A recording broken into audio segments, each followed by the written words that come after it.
a missile that can travel nearly 3,000 kilometers, built not by the US, not by Russia, but by Ukraine. Its name is Flamingo. It's fast, precise, and cheap. Some experts say it could reshape the battlefield.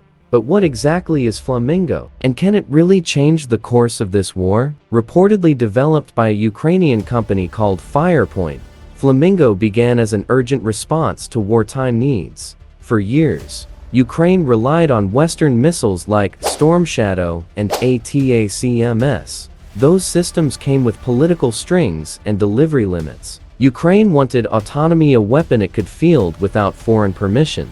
That push for independence is how the Flamingo project started. Here's what we know so far. Range estimates vary, but many reports place Flamingo between 2,500 and 3,000 kilometers. Speed appears to be subsonic to transonic, similar to a Tomahawk. Warhead size is reported around 1,000 kilograms, enough to destroy large infrastructure. Guidance likely combines GNSS and inertial navigation, possibly with terrain matching. If true, Flamingo sits in the class of modern long-range cruise missiles, but possibly at a much lower cost. Reports claim Flamingo has already been used in several deep strike missions.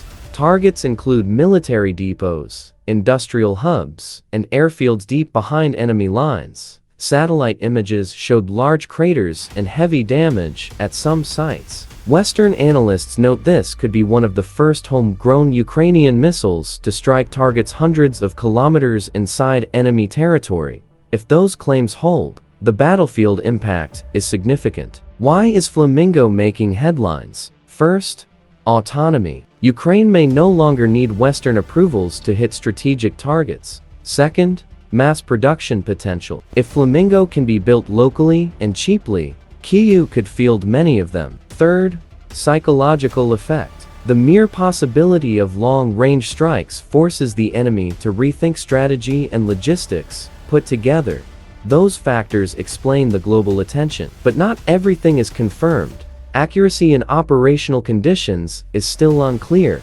Radar cross-section and stealth characteristics are unverified.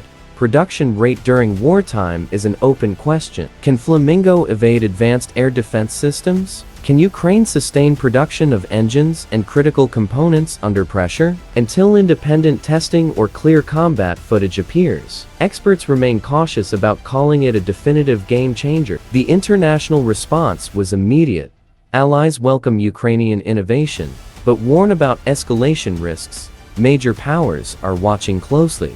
Reportedly, Russia accelerated work on new counter-interceptor systems, and the US Army has pushed for next-generation interceptors like FPC-2 to close gaps versus long-range cruise threats. In short, Flamingo forced a rapid rethink of defenses worldwide. Let's compare at a glance. A Tomahawk typically reaches around 1,600 kilometers with a roughly 450 kilogram warhead.